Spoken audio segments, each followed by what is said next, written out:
Bueno. Bueno, vamos a continuar con la sesión. En este caso vamos a intentar ahora, de acuerdo al programa, escuchar los comentarios de nuestros colegas a quienes les agradecemos por haber aceptado participar en el coloquio. Bienvenidos, Antonio, Tomás y Carmen. Lo haremos en el orden en el que justamente está en el programa. Empezaremos entonces con el doctor Antonio Escobar, quien es doctor en Historia por el Colegio de México e investigador del Centro de Investigaciones y Estudios Superiores en Antropología Social, el CIESAS, desde el año de 1986. Es investigador nivel 2 en el Sistema Nacional de Investigadores y ha sido catedrático en la Escuela Nacional de Antropología e Historia, la Universidad Iberoamericana, el propio CIESAS, la Universidad Veracruzana, Flaxo, Ecuador, la Universidad de Rovira y Virgili en España, la UAM Iztapalapa, el Colegio de San Luis, el Colegio de Michoacán y el Tecnológico de Monterrey. De 2000 a 2004 fue vicepresidente del Colegio de Etnólogos y Antropólogos Sociales y es miembro de la Asociación de Historia Económica en México y de la Asociación de Historiadores Latinoamericanistas. La temática central de sus investigaciones ha sido en torno a los pueblos indios de los siglos XVIII al XX en las Huastecas. Asimismo, ha realizado estudios en torno a fenómenos naturales adversos a las sociedades rurales y urbanas durante el siglo XIX. Es autor de numerosos trabajos, pero destacaríamos los siguientes: Las estructuras agrarias, pueblos indios y propiedades privadas, publicado en 2010, Desastre económico o debilidad federal en los primeros gobiernos posrevolucionarios, también un texto editado en 2005, y La arquitectura del poder, naciones, nacionalismos y estados en América Latina, siglos XVIII, XIX y XX, en 2010, entre otros. Entonces le pedimos a Antonio Escobar que nos haga su comentario. Como habíamos dicho al inicio, 20 minutos por comentario. Gracias, Antonio.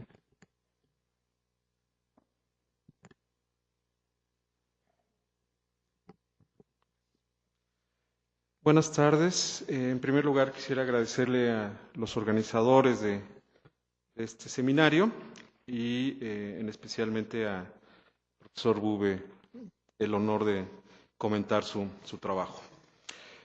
Como yo no tengo la capacidad discursiva del doctor Bube, me voy a permitir leer mis comentarios en torno al trabajo que yo leí y un poco quizá después en el debate complementar, ¿no?, con base en lo que fue presentando en la presentación de PowerPoint.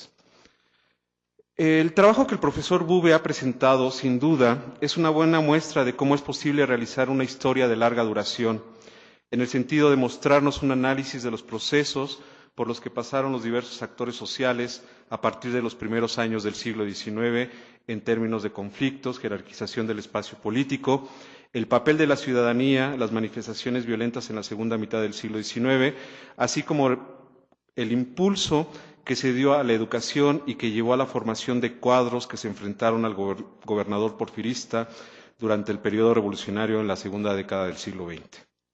Asimismo, se observa cómo se puede dejar al lado el esencialismo histórico cuando a la llegada de un indígena como gobernador, la política con respecto a los pueblos indios no cambió en demasía a la que elaboraban sus contrapartes gobernantes en otras entidades federativas.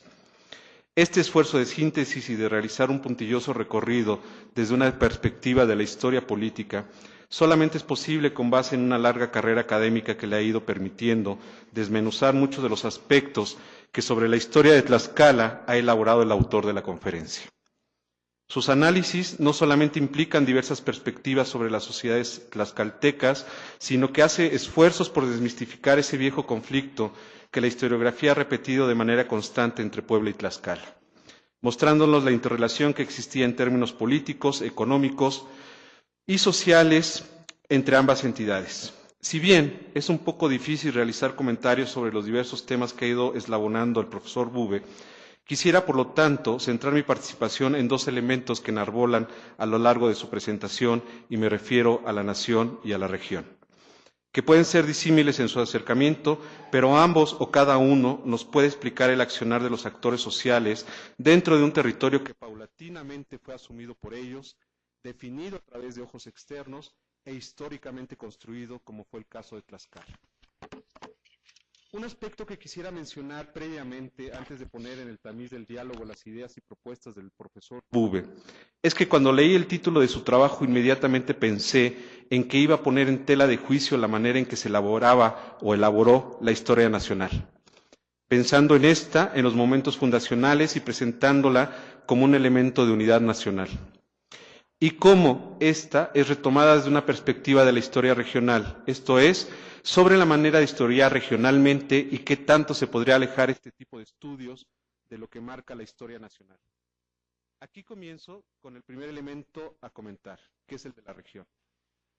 Lo primero que se nos muestra es cómo el territorio, no solamente para el caso tlaxcalteca, sino de muchos otros espacios sociales, se fue convirtiendo en el componente fundamental de la construcción de una región que terminó definiéndose como una entidad federativa, y que en muchos casos marcaba una especie de identidad a esta.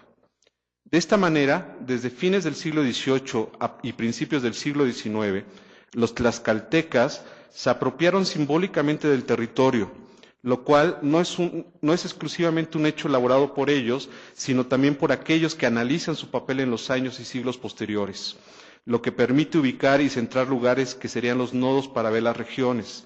Por ejemplo, la histórica, considerada esta como un cuestionamiento a una verdad determinada y unitaria del mundo social. Creo que uno de los grandes problemas es cuando la región se construye de manera histórica, ya que sin muchos tapujos seguimos repitiendo las visiones de los siglos anteriores sin someterla a la menor duda y apoyando estas posturas a través de lo que definieron los españoles sobre el tipo de poblamiento prehispánico, el cual en muchos casos es corroborado por los estudios de arqueólogos y retomado por investigadores contemporáneos como un hecho o una verdad histórica absoluta que nos lleva a definir Tlaxcala como una región, aunque en ocasiones se le reconozcan ciertos acomodos o reacomodos de sus límites dependiendo del tema o periodo de estudio. Lo que podemos considerar como la región no es solamente un área geográfica, sino tipos de poblamiento creadas por los hombres y en las cuales estos se relacionan con el medio ambiente, controlan, modifican y aprovechan sus recursos. Lo que para algunos estudiosos sería el análisis del espacio social. Más que un territorio expresamente definido, como bien lo comenta el profesor Bube, la región parecería ser un enramado de acciones humanas estructuradas sobre una área geográfica determinada, aunque a veces poco definida, pero que termina siendo encuadrada en una delimitación político-administrativa. Es la acción humana la que une en principio a cada una de las regiones entre sí para formar unidades políticas, económicas y culturales más amplias, entre ellas las naciones. Es la interacción entre región y nación, viendo la nación no desde una perspectiva sociológica o culturalista, sino como un concepto político pensado más bien en términos de comunidades de vecinos.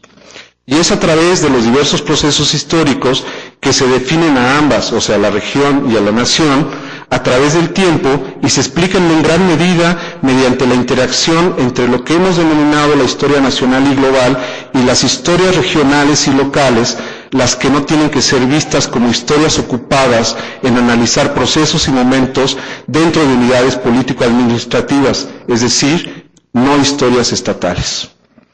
La región y los diferentes conceptos que de ella han emergido han forzado a la historiografía a intentar definirla y evaluarla de una manera constante. El aspecto que parecería central es que la región tlaxcalteca parecería ser un espacio establecido, históricamente planteado y por lo tanto no necesariamente replanteado. Es decir, es algo sacralizado que permite clasificar a los actores y componentes que se ubican en ese espacio geográfico y, por qué no, social. La región, como cualquier espacio, es definido tanto desde afuera como desde adentro, y aquí el papel de los individuos es básico en el sentido de cómo se autodefinen frente a los agentes externos y a sí mismos, y que al menos en este caso el profesor Bube nos ha dejado de lado. Por otro lado, la identificación de una localidad o espacio social puede estar sustentada en una serie de características y símbolos creados o recreados que nos permiten hablar de que los sujetos que se ubican ahí presentan ciertos rasgos de identidad a ese espacio hasta cierto punto imaginado, en el cual, dependiendo de los intereses que se desarrollan, se da un concepto que hemos denominado como regionalismo. Si consideramos que la región no parece ser un ente estático y que sus límites se mueven y ajustan no solamente a nuestros ojos e intereses territorialmente y a través del tiempo, sino también de los individuos que en ella viven, tendríamos que tomar en cuenta las diferencias culturales y entonces, si sus límites son movibles, las regiones se podrían extender al tamaño de los países y casi de los continentes. Una mezcla y complejización de dinámicas internas y externas debe de articular las diversas variantes dentro del espacio y lugar, y es lo que nos lleva a entender y observar las redes sociales y cotidianas que se dan a través de las diversas articulaciones. Quizá una manera de acercarnos a lo que sería lo regional sea pensando cómo las diversas articulaciones se pueden dar desde las circunscripciones locales, los lugares no municipales, como elementos de análisis básico. El profesor Bube lo considera como una jerarquización política de los pueblos, lo que nos permitiría irlas uniendo de manera paulatina en otras formas de organización territorial. Y en este sentido, la idea de nación es la que nos lleva a la consideración que lo que pasaron los individuos de las sociedades urbanas y rurales del México republicano ha llevado a que en la actualidad apliquemos estrategias para reconstruir o construir una imagen de nación que represente la diversidad cultural, étnica y política que subyace, aunque con negaciones del pasado y presentándonos cada periodo como nuevo. Podríamos considerar como una construcción ontológica lo que nos ha presentado el profesor Bube, perspectiva de la cual la historiografía no se ha podido desligar. Al observar de manera casi lineal y de manera evolutiva los cambios de regímenes y etapas de modernización frente a lo atrasado, o analizando los usos y costumbres como remembranzas del pasado frente a lo moderno. En sí, parecería que el pasado está cargado de tradición y no modernidad frente al presente y el futuro. Es posible que en el caso tlaxcalteca nos podamos acercar más a esta idea que la presentada en el texto. De acuerdo a las tesis modernistas dentro de los estudios contemporáneos de la nacionalidad y el nacionalismo, se considera que se ha retrasado inevitablemente el proceso de formación del Estado y se ha distorsionado la creación de una nación tangible o de un proyecto nacional viable. En este sentido, Florencia Malon es inequívoca en su identificación, cito, del universal fracaso de modelos de desarrollo nacional dirigidos por el Estado en América Latina durante los 2 últimos siglos, XIX y XX. Sin embargo, considera que es necesario comprender los procesos históricos que han llevado al fracaso de estas soluciones nacionales, así como construir una narrativa en torno a que los pasos que han llevado a la construcción de la nación y del Estado deben de incluir las voces silenciosas o activas de los desposeídos. Visión que ha sido la dominante en los estudios de las últimas décadas y que, sin embargo, no nos ha permitido alejarnos de las visiones estatistas al seguir siendo el Estado el interlocutor central. De esta manera, hemos reducido la identificación realizada por el estructuralismo del Estado con el poder, creándose una nueva mistificación, en el sentido de que el Estado es una realidad ficticia en la medida en que los sectores populares poseen un proyecto estatal. Es así que la vertiente posmodernista nos propone la idea de que nunca existió un Estado nacional capaz de abarcar todo el territorio, pero sin embargo se reconoce al Estado como el único interlocutor. Con base en lo anterior, un aspecto central del análisis del profesor Bube es lo que parecería ser la fusión entre liberalismo y patriotismo en la segunda mitad del siglo XIX, matizado por la confrontación entre liberales y conservadores, así como durante la intervención francesa, lo que modificó el rango de participación de los indígenas y mestizos que se movilizaron como ciudadanos con armas para defender la soberanía nacional frente a la invasión extranjera.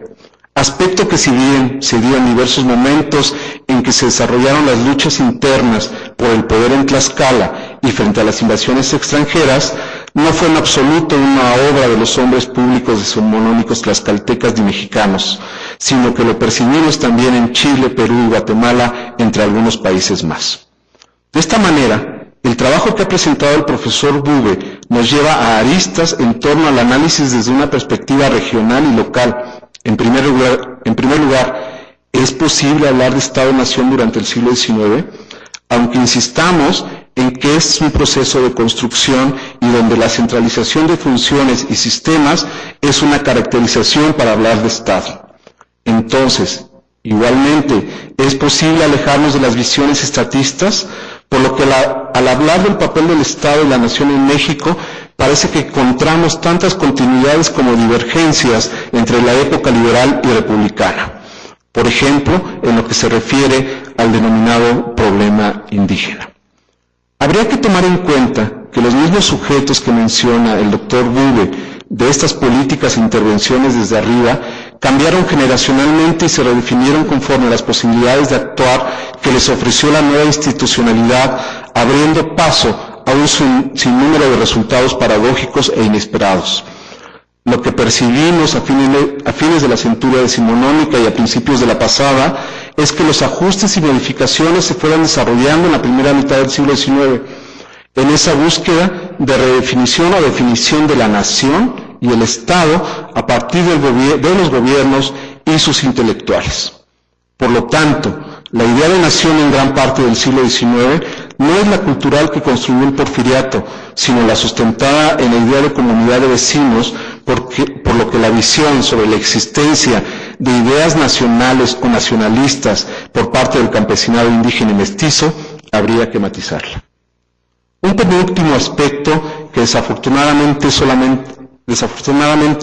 solo se menciona en un par de páginas.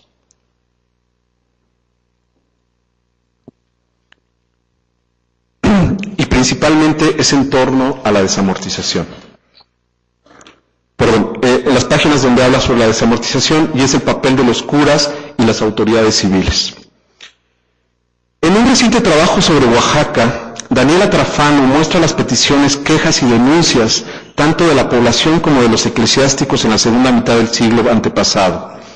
Ella menciona que diversos sectores de las poblaciones indígenas y mestizas resolvieron ser ciudadanos cuando las armas del liberalismo le permitieron renegociar o rechazar el poder económico-político que la jerarquía católica había venido ejerciendo desde 300 años atrás, así como exigir el auxilio del Estado.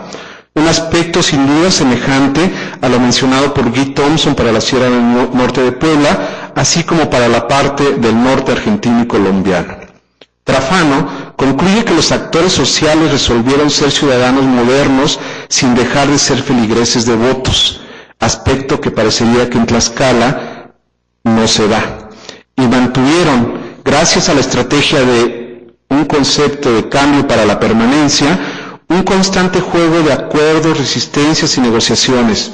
De esta manera se pudieron deslindar del ideal liberal más anticlerical que quizá hubiese implicado una fuerte pérdida del poder espiritual de la Iglesia, además de la pérdida del poder material. Los ciudadanos que se iban perfilando entonces en la Oaxaca del siglo XIX fueron tan inesperados, a decir de Trafano, por la Iglesia como por el Estado. ¿Puede que Tlaxcala podría haber entrado en esta sugestiva propuesta? Por último, y quizá donde diferiría un poco más con el profesor Bube, si es que comprendí bien su insistencia, es que creo que la ciudadanía llevaba de manera implícita una dimensión comunitaria e individual, en la medida que parecería definir a una comunidad abstracta de individuos iguales que formaban el cuerpo político de la nación, lo que hizo que la estrecha vinculación entre nación e individuos se viera de manera indisoluble desde la perspectiva del discurso liberal. Esta concepción alcanzó a ocupar un lugar privilegiado en los proyectos y discursos de los grupos de poder regional y nacionales del siglo XIX. Sin embargo, existieron al mismo tiempo relaciones y jerarquías sociales complejas, funcionaban comunidades concretas de origen colonial, pero también asociaciones de nuevo tipo. Circulaban diferentes ideas de lo social y lo político que estaban lejos, como lo demostró Trafano, de ajustarse a los principios liberales, y se atacaban y defendían instituciones y organizaciones coloniales. Se promovía la competencia individual, pero a su vez se erigía el proteccionismo colectivo. Por lo tanto, no podemos dejar de lado el considerar que las nuevas sociabilidades se iban abriendo paso, pero lo que hemos considerado como tradición, entre comillas, seguía vigente y en ocasiones se utilizó para atacar abiertamente a quienes la mantenían, lo cual impregnó ciertas características en la vida política decimonónica, como la búsqueda de la unanimidad y el mantenimiento de un orden de notables en que las elecciones, pese a ser el sustento de los nuevos gobiernos, eran en muchos casos vistas como fraudulentas y manipuladas, aun cuando no se han considerado como espacios en que el sistema representativo dejaba de lado la práctica política, con un reconocimiento tácito de comportamientos cuya legitimidad no necesitaba o no quería la tutela del derecho. Esta combinación entre elementos formales e informales, característicos de los sistemas constitucionales liberales, nos debe de permitir considerar que los procesos representativos no estaban dominados como los actuales por una visión exclusivamente estatal, sino que se encontraban moldeados por los valores y las prácticas de los actores sociales. Finalmente, para concluir, no solamente se puede abrir una pequeña brecha en el callejón en torno a cómo acercarse a un espacio social y observar el accionar de sus actores sociales, como es en Tlaxcala, aun cuando parece ocultar las grandes posibilidades de comparar los procesos históricos que se han desarrollado, tanto en sus cambios y continuidades, como en las grandes transformaciones que se presentan. La búsqueda de las miradas cruzadas nos permite no circunscribirnos a espacios pequeños y a partir de ahí generalizar, sino tomar en cuenta cómo los actores se mueven de manera vertical y horizontal en un espacio que es compartido, no solamente por individuos, sino por otro tipo de actores que resultarían un poco más abstractos, pero que sin embargo sus componentes socioétnicos tienen un papel preponderante en todos y en cada uno de los procesos, por lo que se debería de retomar el diálogo sobre las historias regionales, estatales, y ver si sus propuestas son aún válidas, aun cuando deberían de ser observadas y comparadas a la luz de otros espacios sociales en otras latitudes. Muchas gracias.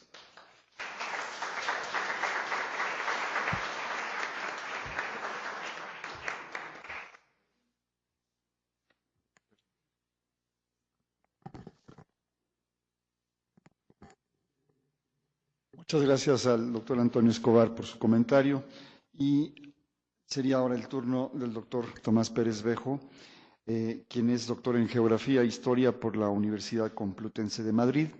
Es licenciado en Ciencias de la Información, Historia del Arte y Sociología y Ciencias Políticas. Ha ejercido la docencia en diversas universidades americanas y europeas. Actualmente es profesor en el posgrado de Historia y Etnohistoria de la Escuela Nacional de Antropología e Historia. Es miembro del Sistema Nacional de Investigadores en el nivel 2. En el 2000 recibe la mención honorífica al mejor artículo sobre el siglo XIX por parte del Comité Mexicano de Ciencias Históricas.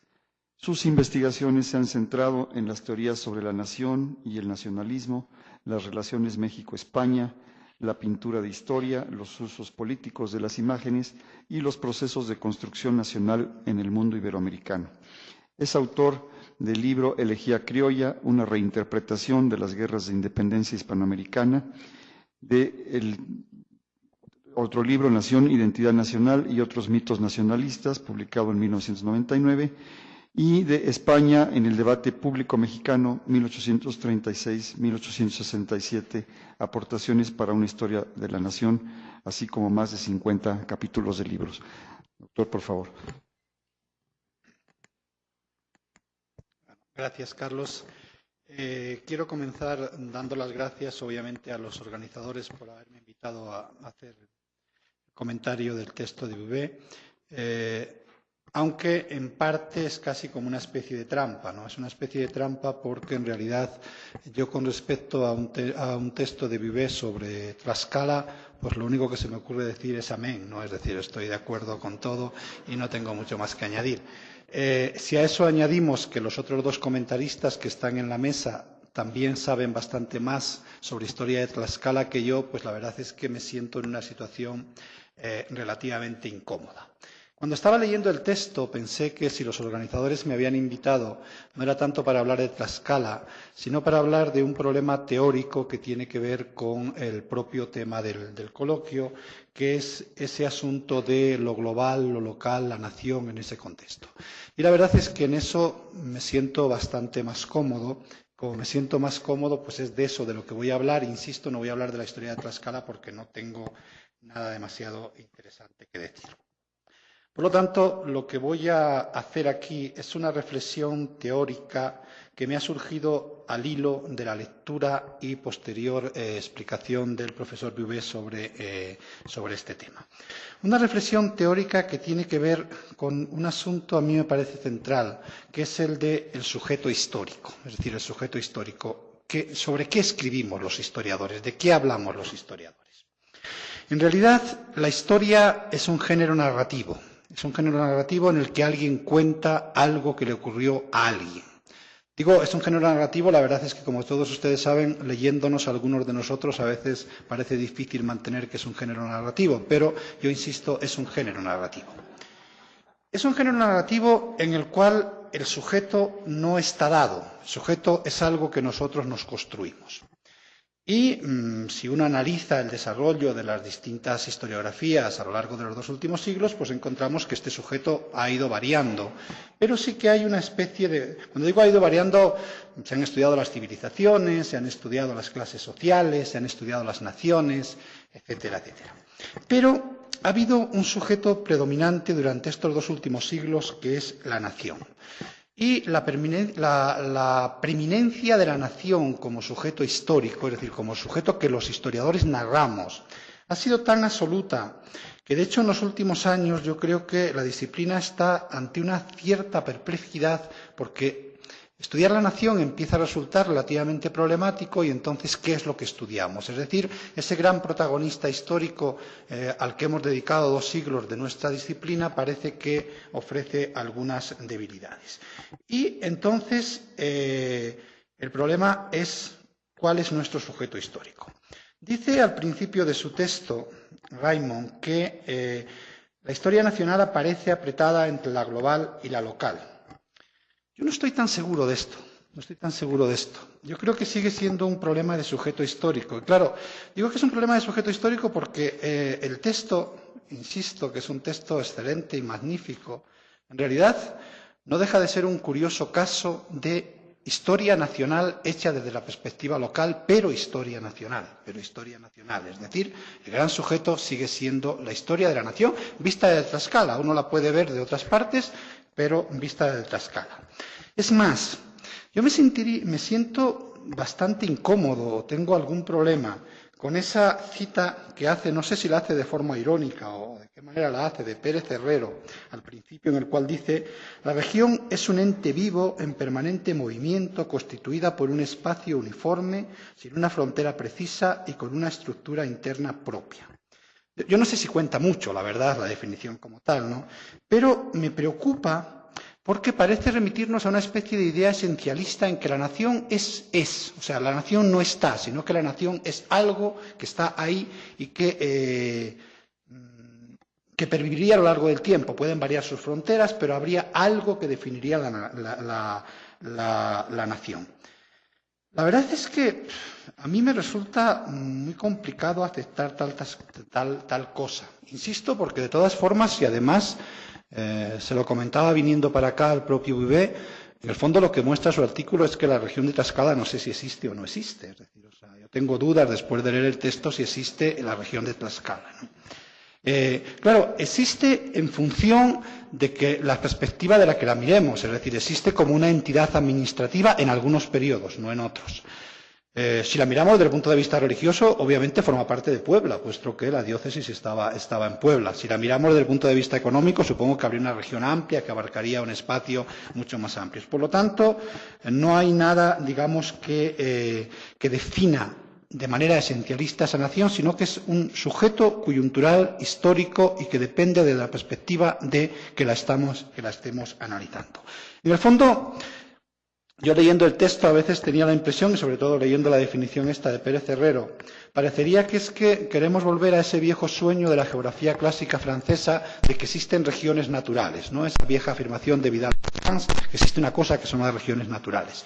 Bueno, yo creo que las regiones naturales son tan inexistentes como las naciones naturales, es decir, es un proceso de construcción histórica en la cual nosotros las vemos. Es decir, en el fondo también, a veces yo leyendo esto me recordaba esa ingeniosa frase que dice que un dialecto es un idioma sin un ejército detrás. Es decir, en el momento en que un idioma tiene un ejército detrás, cuando un dialecto tiene un ejército detrás, se convierte en idioma. Entonces, a veces parece que una región es una nación sin un ejército detrás. En el momento en que tiene un ejército detrás, se convierte en nación. Pero yo creo que ahí sí tendría algunos problemas, que no los tengo con este texto. Es decir, curiosamente, el problema es la definición de Pérez Herrero, pero el problema no es el texto que añades posteriormente, porque, claro, en el texto que añades posteriormente, insisto, es un excelente y magnífico trabajo de historia nacional.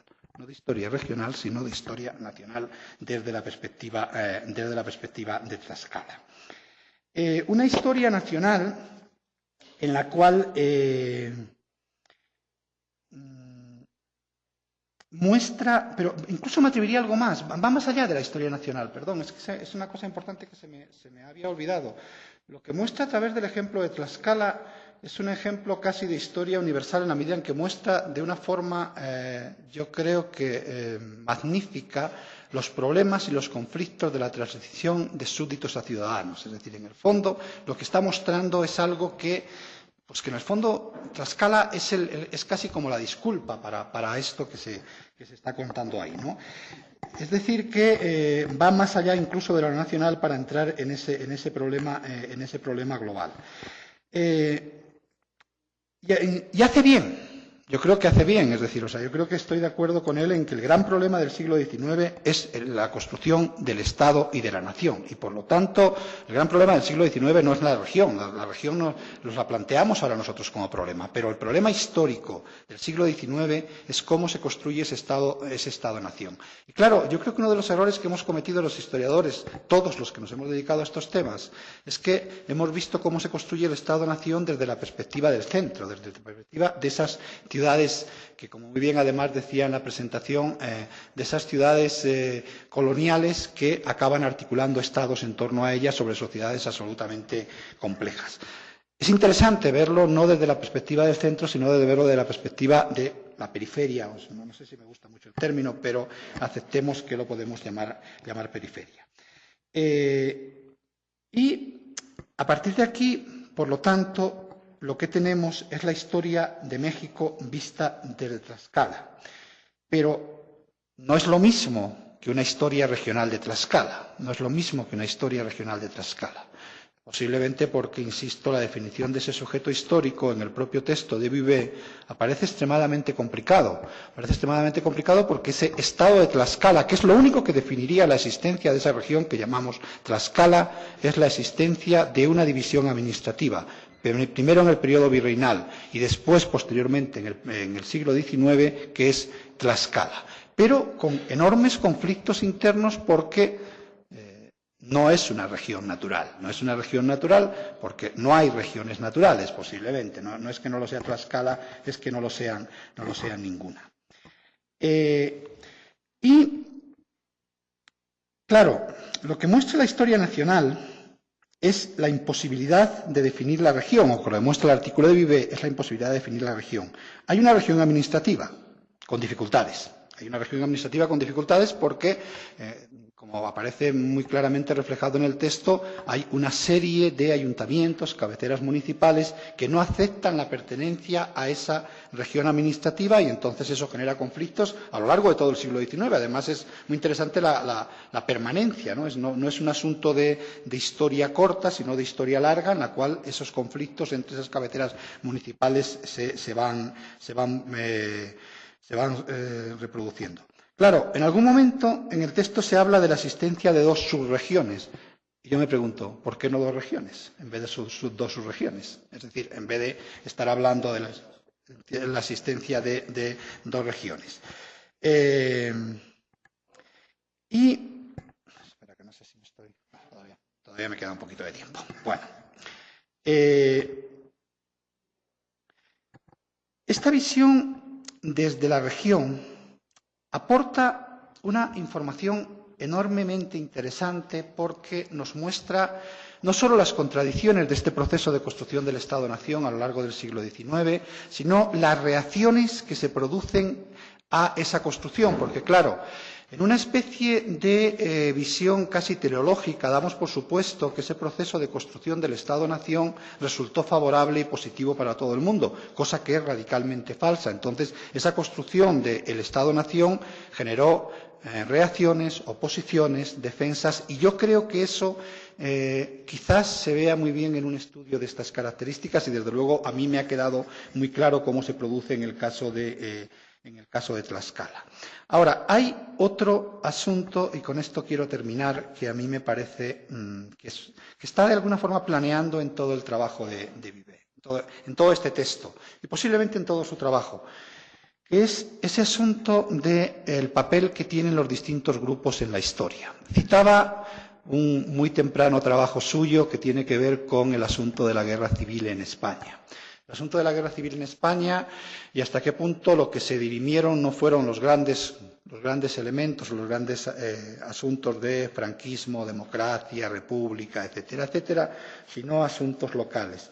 Ahora, yo me atrevería, y eso es una pregunta que te planteo así directamente, a hacer otra pregunta. ¿Y no será que en realidad la mayor parte de las poblaciones las guerras las sufren más que participar en ellas? Son víctimas de la guerra más que participantes en la guerra. Y un último problema, y con esto quiero ya terminar, y que tiene que ver no con lo que aparece escrito en el texto, sino una cosa que comentaba Raimon al final de todo esto. Es el asunto ese de la guerra civil, ¿no? Es un asunto que a mí me preocupa últimamente. Es decir, es cierto que las guerras de reforma no aparecen en ningún lugar definidas como guerras civiles, pero lo mismo que la Revolución Mexicana no aparece definida como una guerra civil. Yo creo que quizás sería hora de que los historiadores nos planteásemos muy seriamente el problema que para el mundo contemporáneo tiene la guerra civil. Es decir, la guerra civil es negativa por definición, puesto que en una nación que se define como una fratría nacional, la guerra es siempre algo perverso que va en contra de esa fratría nacional. Y quizás ahí, si muchos de estos conflictos que estamos viendo, incluido el caso de Tlaxcala, los viésemos como guerras civiles, posiblemente empezaremos a entender muchas de las cosas que estaban ocurriendo y por qué. Muchas gracias.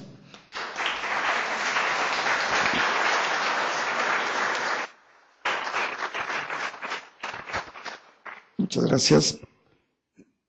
Perdón. Tenemos ahora la participación con el tercer comentario a la conferencia del doctor Bube, de la doctora María del Carmen Salinas Sandoval, quien es licenciada en Sociología por la Universidad Autónoma Metropolitana y doctora en Historia de México por el Colegio de México.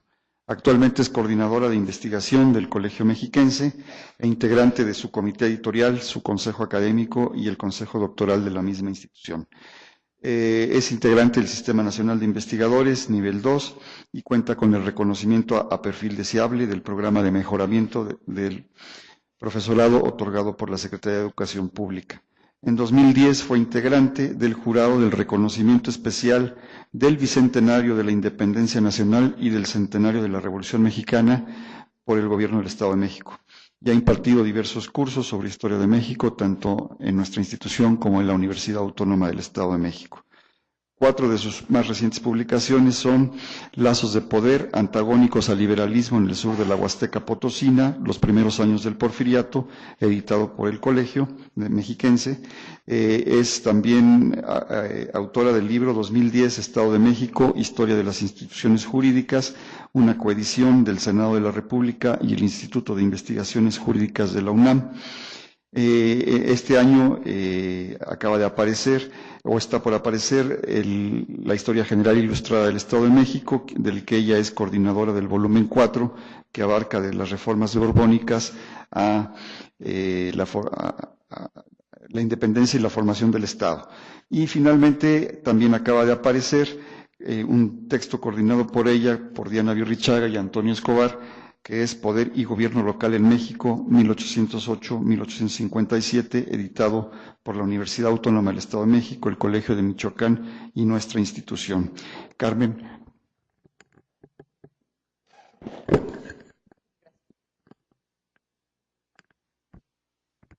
Buenas tardes. Gracias por estar aquí.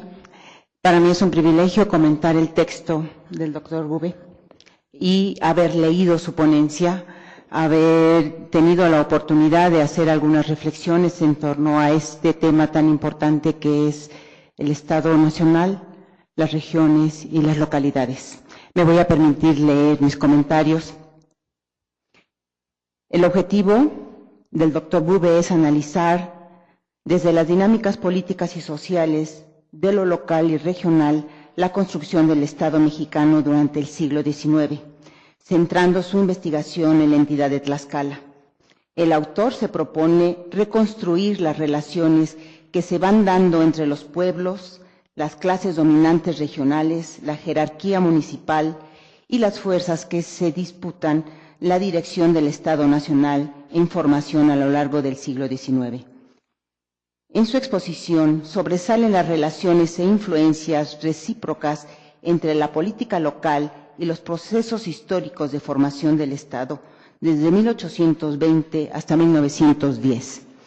A finales del siglo XX, algunos estudios realizados desde la antropología y la historia marcaron nuevas pautas de reflexión sobre la actividad política de los diferentes grupos sociales que integraban los pueblos, antes y después de las constantes rebeliones e insurrecciones que estuvieron presentes en el siglo XIX. Estos estudios partieron de un postulado principal. Los pueblos no son simples actores reactivos a estímulos externos a su comunidad, sino que ellos intervienen cotidianamente en la construcción y moldeado de la sociedad, ya sea reproduciendo pautas económicas, políticas y culturales establecidas a lo largo del tiempo, o subvirtiendo los diversos y a veces inadvertidas maneras del statu quo. Adquirió entonces relevancia el análisis de la política local para entender cómo los grupos sociales interactúan en el ámbito local, construyendo modos de vida particulares y de ahí relacionarse con los ámbitos externos. Se comenzó también a pensar al Estado desde una nueva óptica, no como un ente autónomo de la sociedad, sino como una forma de organización social que no está acabada, sino permanentemente en construcción, diversa en sus expresiones y modos de accionar en los ámbitos regionales y locales, y cuya constante reproducción y modelación intervienen los grupos de la sociedad mediante sus diferentes prácticas sociales. En consecuencia, en esta postura teórica también se empezaron a analizar las distintas expresiones locales y regionales de las formaciones estatales. En esta perspectiva analítica se encuentra el trabajo que hoy comento.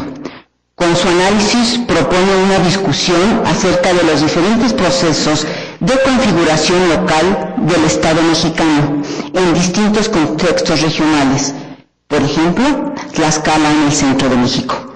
Considero que el concepto de política local permite estudiar la participación activa de distintos grupos sociales en procesos históricos de formación del Estado mexicano, a través de su desigual y conflictiva intervención en la construcción social. Con una dinámica constante se establecen relaciones jerárquicas en igualmente diversos actores y espacios, principalmente los que se encuentran traslapados o vinculados, por ejemplo, los municipios, los representantes de los pueblos, los hacendados, los comerciantes, etc. En esta investigación, los grupos sociales no son tomados como heroicos actores o creados homogéneos de los procesos de formación de espacios, ya sean educativos, electorales, laborales, ni de instituciones. Los grupos sociales a los cuales se refiere el doctor Bube y sus acciones los concibe como socialmente productores y productivos, influyentes e influidos. En consecuencia, sin menospreciar la existencia de relaciones de poder y profundas desigualdades sociales, ningún grupo puede asegurarse de antemano el control sobre los procesos de formación de las condiciones sociales en las que actúa, incluyendo a otros grupos y conjuntos de instituciones gubernamentales. Este enfoque implica romper con nociones de sociedad local como totalidad unitaria o sistémica, y de Estado como actor diferente de la sociedad y ubicado soberanamente por encima de ella. En consecuencia, la noción de Estado solo es recuperada como parte de una apuesta analítica, desde los primeros años del México independiente hasta los que antecedieron la cultura política híbrida, en palabras del autor. Este trabajo nos permite profundizar en la importancia que la movilización local y las diversas formas de alianza construidas con los grupos de poder regionales tuvieron en el proceso de construcción del Estado-Nación. Se asumen las movilizaciones de la región como movimientos locales, que luego se vuelven regionales y repercuten en la política nacional, en contra de decisiones de los gobiernos centrales que afectaban su autonomía y capacidad de ciudadanía o que buscaban acrecentar las contribuciones fiscales. Por ejemplo, la causa de grupos de la región que se aliaron con el ejército estadounidense o imperialistas franceses y con políticos regionales liberales, y juntos formaron propuestas y proclamas que se concentraron en la creación de una nueva estructura regional con tendencias modernizantes, como el autor nos explica que sucedió en varias localidades de Tlaxcala a finales del siglo XIX. El estudio nos muestra cómo la fortaleza de las alianzas regionales constituyó un punto fundamental para comprender la dinámica centro-localidad en la construcción del poder político local, regional y nacional. En el ámbito de la historia regional, el interés por estudiar la formación del municipio moderno desde sus antecedentes gaditanos se ha centrado en el proceso de constitución política y territorial de las entidades federativas, en la transición al México independiente, las transformaciones en el orden político local, la incorporación de nuevos actores en la vida política municipal y la relación de estos cambios con la instalación del Estado Nacional y sus esfuerzos de consolidación.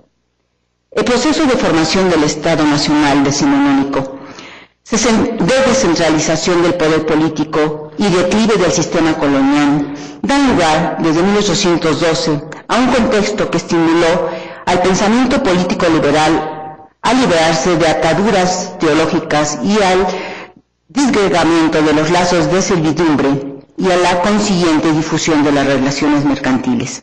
Estas ideas liberales que se reinterpretaron una y otra vez en las sociedades locales de Tlaxcala acompañaron las vicisitudes de la nueva nación. En su lucha por la independencia, pensando por la fundación del Estado a partir de 1867, en busca del cambio social que permitiría lograr la vieja meta de la modernización y el progreso nacional. Se muestra en el texto que el proceso formativo del Estado-Nación modificó profundamente las condiciones sociales prevalecientes en las localidades y regiones. A partir de la existencia incipiente de un Estado, se asistió a un proceso de transformación social, en el que se originaron entidades y sujetos sociales que fueron adquiriendo rasgos diferentes. Entonces surge la pregunta, ¿cómo se enervaron las circunstancias históricas para que los sujetos y fenómenos sociales constituyeran esa compleja realidad que se va conformando. Es decir, paralelamente estudiando el Estado-Nación y lo que sucede en las localidades y en las regiones, al intentar reconstruir analíticamente el proceso de creación social, coextensivo tanto a la formación del Estado, se rastrea un complejo entrecruzamiento de fenómenos que expresa una realidad diversa, impregnada de nuevas y viejas acciones. La dirección que sigue el análisis entraña un desafío. El proceso de formación del Estado no puede entenderse sin explorar simultáneamente la emergencia de los otros fenómenos locales y regionales, que no solo convergen en la explicación de dicho proceso, sino que encuentran en el mismo un factor determinante de su propia construcción como realidades históricas. Por otra parte, la dinámica de la construcción social no se ajusta a un patrón en el sentido de sus componentes que se desarrollan, respetando necesariamente proposiciones, secuencias o reconsideraciones. Al contrario, esta dinámica local que estudia el doctor Bube se ve marcada por largos periodos de estancamiento, pero también hay saltos violentos y desarrollos contradictorios que tienden a ser en conjunto una explicación de cómo fue surgiendo la posibilidad de un Estado nacional. Otro reto ha sido estudiar la formación del Estado como proceso que presupone la existencia o paralela construcción de una nación formalmente independiente. Esto induce la complicación de establecer bajo qué circunstancias es posible considerar que la fusión de dos elementos que otorgaron especificidad a esta categoría Estado-Nación se ha producido. La existencia de una nación es, al igual que en el caso del Estado, el resultado de un proceso y no de un formal acto constitutivo. Es evidente que en este trabajo, que el Estado no surge entonces por generación espontánea, ni tampoco es creado en el sentido que alguien formalice su existencia mediante un acto legal. La existencia del Estado deviene de un proceso formativo a través del cual va adquiriendo un complejo de atributos que en cada momento histórico, por ejemplo, la independencia, guerra con Estados Unidos, leyes de reforma, etcétera, presenta distintos niveles de desarrollo. En este tenor, destaco la manera en que el autor identifica los determinantes sociales en las localidades que participaron en el proceso formativo del Estado. Y menciona algunos de ellos. Por ejemplo, la sustentación de la autoridad centralizada de la estructura y jerarquía política, jerarquía colonial, y la subordinación de los múltiples poderes locales a las cabeceras municipales.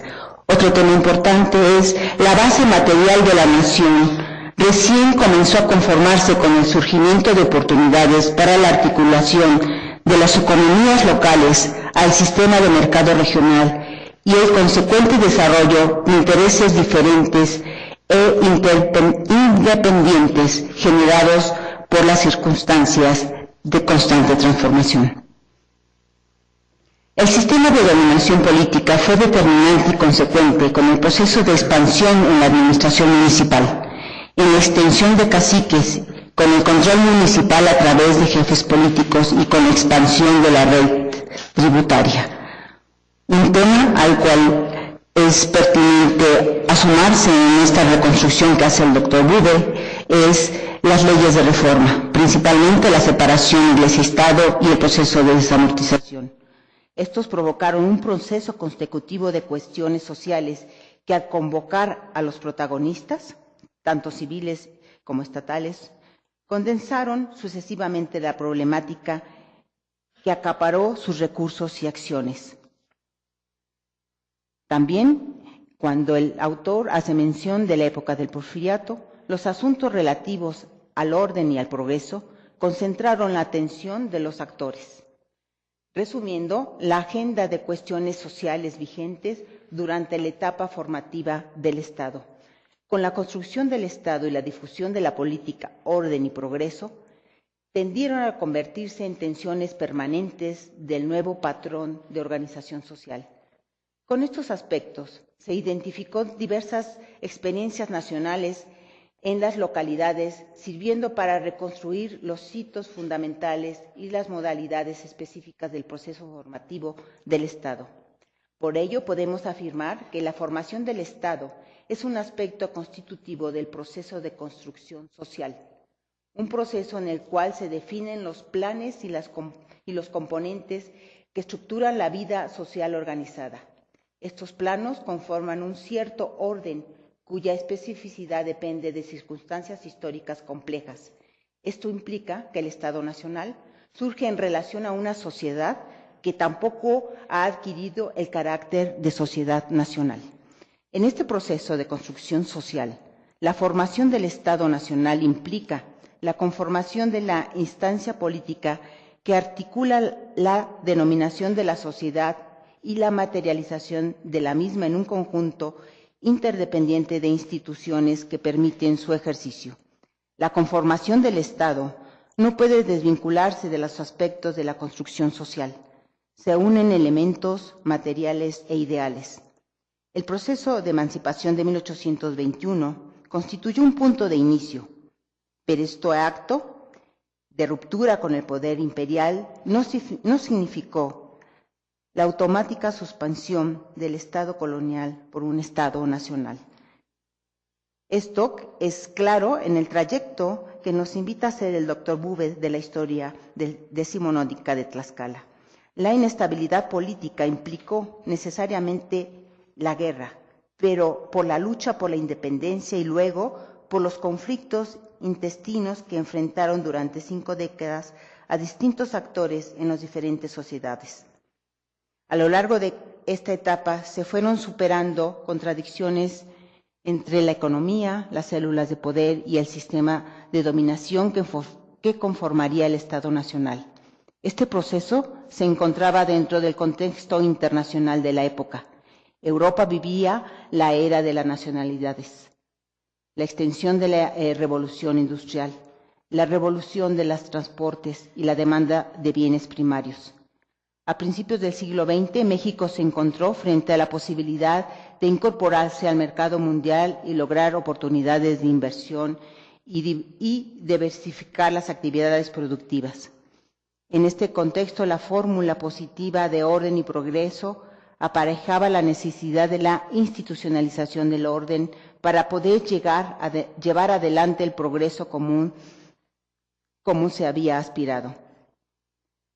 Imponer el orden implicaba establecer formas estatales de relación social compatibles con la inserción en el mercado mundial. Desde estas reflexiones derivadas del trabajo del doctor Bube, le formulo una pregunta general que llegó a mi mente desde el momento en que leí hace algún tiempo el trabajo de Lira y Ortega. Mi pregunta está dirigida a ese aspecto del cuarto poder municipal. ¿En qué medida limitó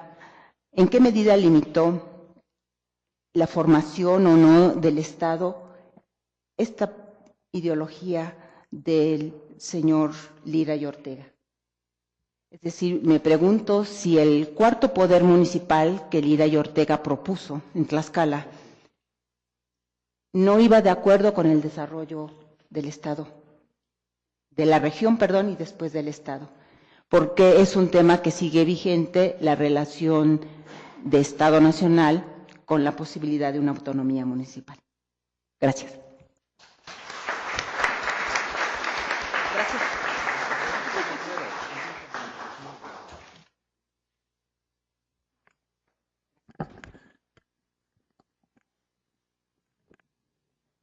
Bueno, lo que a continuación sigue en nuestra sesión es entrar un poco a comentar, a debatir sobre las distintas ideas y miradas que nos ha sugerido la conferencia del doctor Bube. Yo le preguntaría, doctor, si quiere hacer una primera intervención de los comentarios o esperamos o abrimos a que haya otras interrogantes.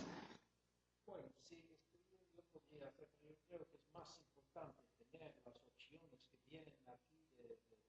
del auditorio y después yo voy seguramente a... De acuerdo, bueno, pues le vamos a pedir un enorme esfuerzo al final de recoger todo lo que ha sido las miradas y las ideas vertidas en los comentarios. Abrimos, está la doctora Mary Kay, por favor. Va el micrófono para que puedan escuchar todos y estamos en transmisión, Bueno, lo que necesitamos es hacer uso del micrófono. Es importante hablar claro y un poco despacio porque Sí. mis oídos ya no son los de un joven de 16. pero Ramón, de cierta manera voy a preguntar a los otros la crítica hacia tu ponencia, más porque yo no tengo tanta crítica de tu ponencia. Entonces, yo quiero entender más la base de la crítica. ¿Okay? Y verdaderamente es una pregunta personal, porque soy una de estas personas que han investigado la expansión del Estado postrevolucionario al nivel local y regional a través de unos conceptos que voy a explicar en un momento, pero déjame decir, mi pregunta hacia ustedes es que si están intentando cambiar un paradigma que está ya utilizado unos 3 décadas o 2 décadas para entender, básicamente la pregunta es la expansión del Estado mexicano. Entonces, esto es la pregunta. Y en el análisis del siglo XX, del Estado postrevolucionario, los que hemos trabajado el tema, hemos preguntado cómo es que el Estado postrevolucionario desarrolla una política para imponer a las regiones y las sociedades locales y cómo las regiones y las sociedades locales responden. Si apropian, si resisten, si apropian algo o negocian las políticas del Estado Nacional. Y hacía un paradigma fuerte y me parece respetable. Y también en todo este proceso no es únicamente un proceso de política, también tomamos en cuenta economía, demografía, comunicación, mercados, todo esto. Entonces, mi pregunta es, y básicamente Ramón también forma parte de este paradigma de preguntar desde la perspectiva local cómo el Estado Nacional está negociado. Y mi pregunta a ustedes es que ustedes hablan de una manera teórica que me fascina, pero tengo problemas entendiendo todo. Entonces, quiero saber si ustedes están desafiando este paradigma. Yo sé que la historia local o regional puede estar escrito de otra manera, pero ustedes están diciendo que debe estar escrito de otra manera. ¿O están diciendo que esta noción de ver cómo el Estado entra tiene un problema grave? ¿Qué es lo que están diciendo?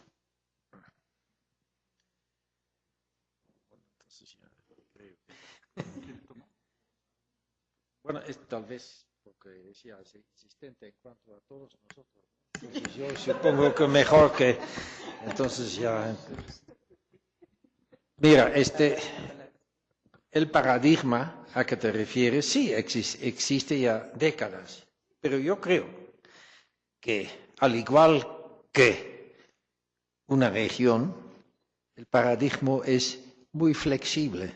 Es decir, a lo largo del tiempo se ve que hay cambios en el paradigma que tienen que ver con lo que ya en los años surgió de nueva información, sobre todo lo que está pasando y correlando a los niveles locales y regionales. Entonces, no creo, en mi opinión, no creo que es un ataque directo al paradigma. Esto es mi visión personal. Okay. Entonces, ¿tú quieres?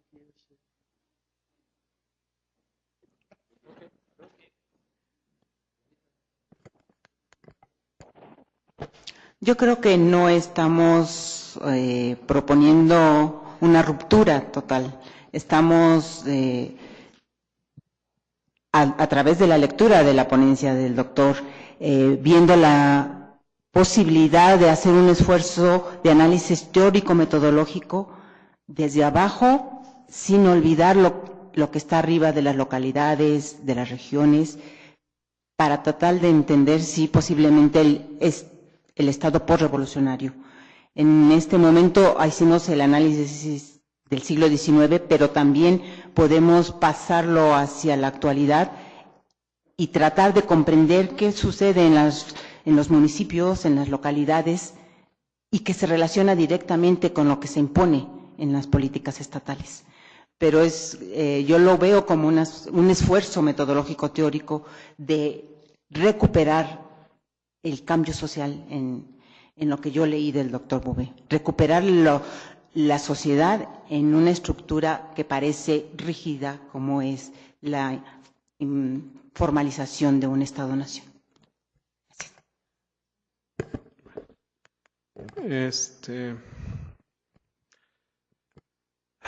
Sin duda, la pregunta que haces, Mary Kay, es una pregunta compleja que nos llevaría, yo creo que, a un largo debate en varios sentidos. Pero bueno, yo sí quisiera fijar mi posición al respecto. Que para muchos de los aquí presentes no es tan novedosa. Yo no creo en las historias regionales, ¿no? Y básicamente no creo en las historias regionales porque se han convertido en las historias de los estados. Y por lo tanto, un poco esta idea de hacer historias regionales se fue convirtiendo paulatinamente en hacer las historias de los estados, ¿no? Y de una entidad política federativa definida en términos políticos, económicos, etcétera, etcétera. Creo que en ese sentido, digamos, la propuesta del profesor Bouvet de pensar un poco en estos aspectos, yo no diría transfronterizos, porque pensar en transfronterizos nos lleva más allá de las fronteras, por decirlo así, políticas entre dos países, pero sí en perspectivas, aunque no sea totalmente correcto, transregionales, en donde tenemos una gran necesidad por varias razones de definir nuestra historia regional a partir del entorno político administrativo. Ahora, en este sentido, yo creo que sí hay que, en este momento, las ciencias sociales, la historia y otras disciplinas deberían de estar, si bien no destruyendo, no revisando ciertos paradigmas, sí pensando en los paradigmas anteriores. ¿Y por qué? Porque parecería que es tremendamente sencillo. Si uno habla del Estado, en automático uno piensa que el Estado está ahí y está el Estado, bueno, está la sociedad, está el Estado y después está Dios. Pero a veces ponemos a Dios y después al Estado. O sea, es una entidad, ¿no?, que se ve, sabemos que está en todos lados, sabemos que está en todos lados, pero nadie ve, ¿no? Y entonces lo terminamos aterrizando en las instituciones. Y obviamente esa es una definición política, sociológica, etcétera, etcétera, sobre el Estado. Lo mismo que nación. Ahora, el problema es que eso es lo que estamos enseñando a nuestros alumnos, ¿no?, en general. En que podemos hablar de campesino, podemos hablar de Estado, podemos hablar de nación, podemos hablar de indígenas, podemos hablar de lo que sea, pero ya son conceptos establecidos que en automático cualquiera puede o suponemos entender. Y desde mi perspectiva, yo creo que sí tenemos que pensar muchas cosas, repensar muchas cosas. Por un lado, esta idea de la escuela de la subalternidad, que ha estado de moda y sigue muy de moda, ahora se está retomando en términos de análisis historiográfico, antropológico, una corriente que hubo en los años 70 en la antropología, que es la descolonización, ¿sí? Nuevamente está a 40 años de su aparición, vuelve a aparecer la teoría de la descolonización como un paradigma nuevo de análisis en torno a los llamados, denominados, definidos como sea, grupos subalternos. Y por el otro lado, estamos también en la posición ya de que, como el Estado y los grupos de poder, las oligarquías y todo esto, trataron de imponer una imagen de nación y Estado, entonces terminamos concluyendo de que no es cierto, que las regiones son las que impusieron, negociaron y construyeron el Estado-nación, no solamente en México, sino en toda América Latina. Ahora, entre estas dos posiciones no hay ninguna tercera. Entonces, estamos cuestionando, estamos criticando, pero no estamos proponiendo, y yo creo que esa es la parte que nos falta hacer en este momento. Pero sí no estoy a favor de las historias regionales. Como estamos hablando de las regiones, entonces ya también voy a dar un poco de comentario, porque, bueno, voy a ver. Yo estoy en gran parte de acuerdo, Tomás, con lo que me dijiste. Es decir, mi trabajo en una historia de México visto desde Tlaxcala.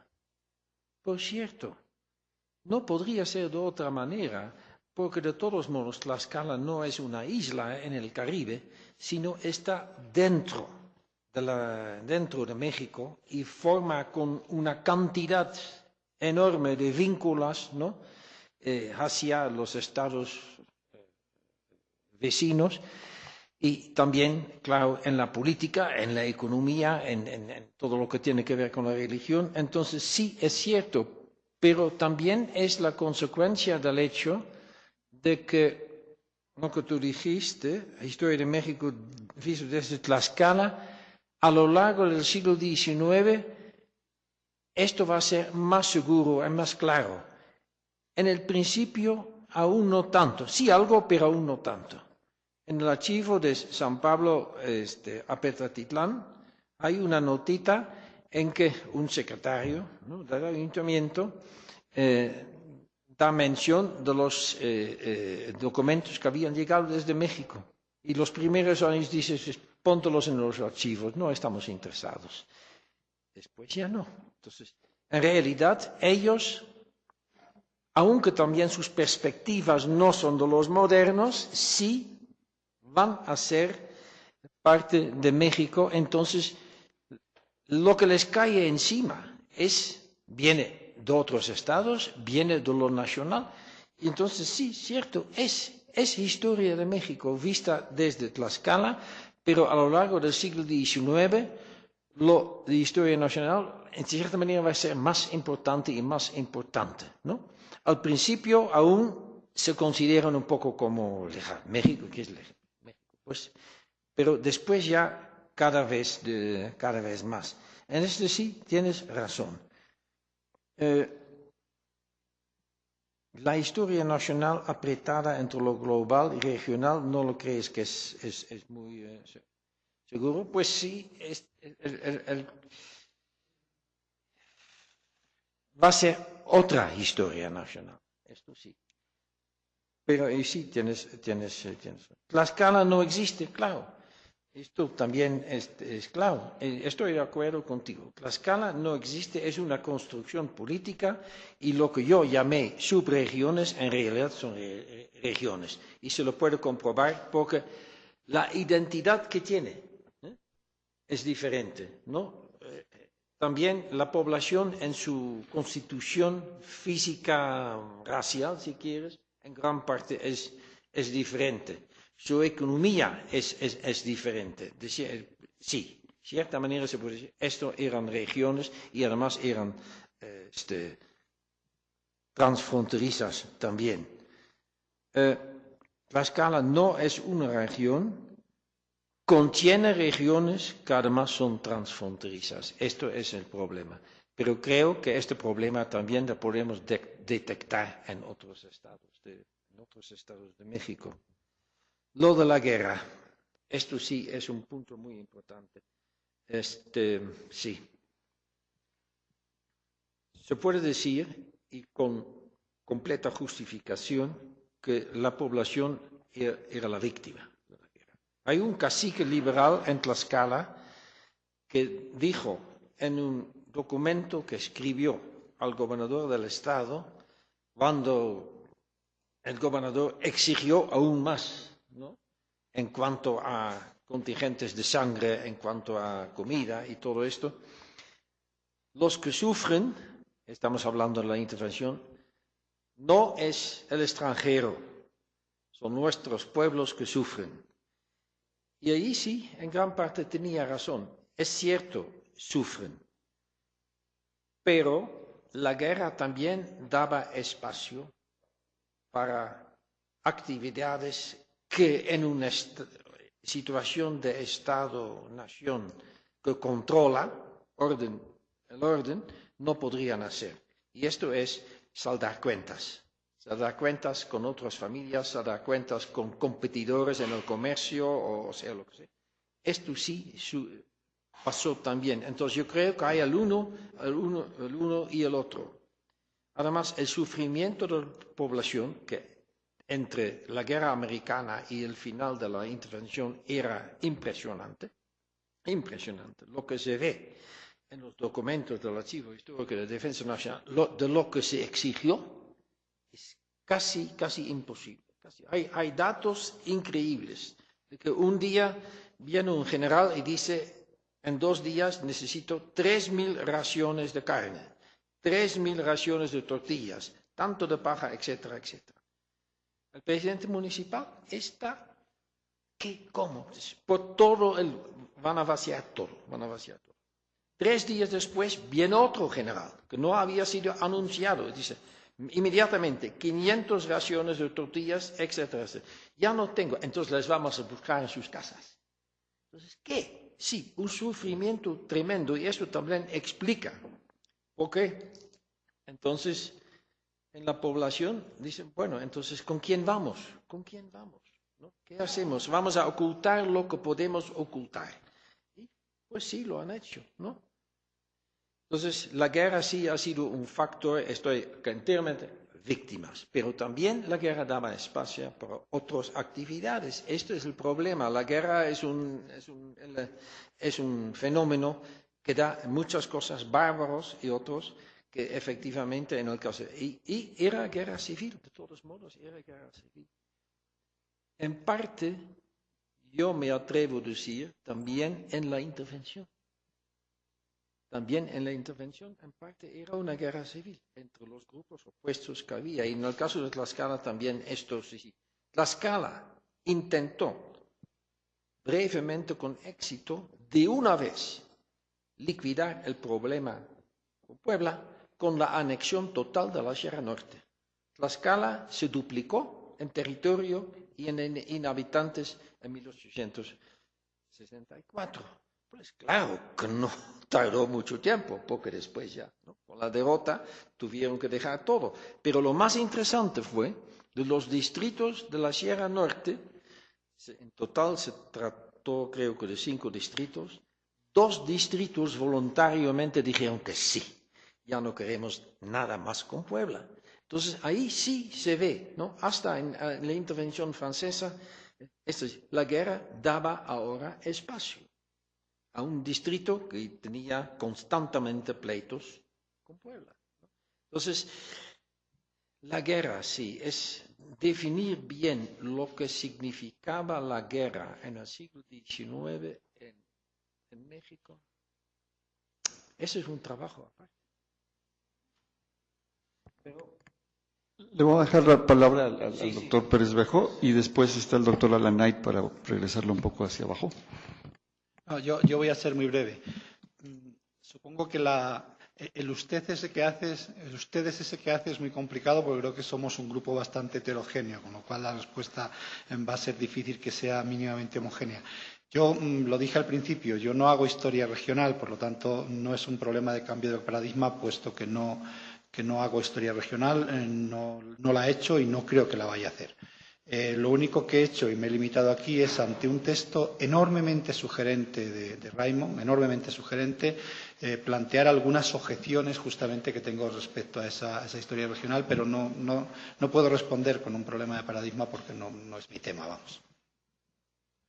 Okay, me gustó mucho la ponencia de Raymond, coincido con mucho lo que dijiste, pero tengo 2 observaciones. Una es una sugerencia o pregunta-sugerencia, la otra es una pregunta poco más una discrepancia. En primer lugar, en cuanto a las regiones, estoy de acuerdo que son muy importantes para entender, para captar. El problema es que la teoría nos falta, en cierto sentido.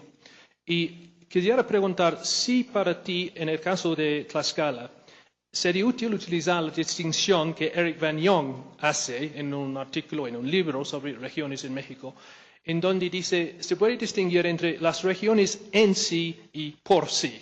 Es una distinción sacada del análisis de Marx sobre las clases sociales.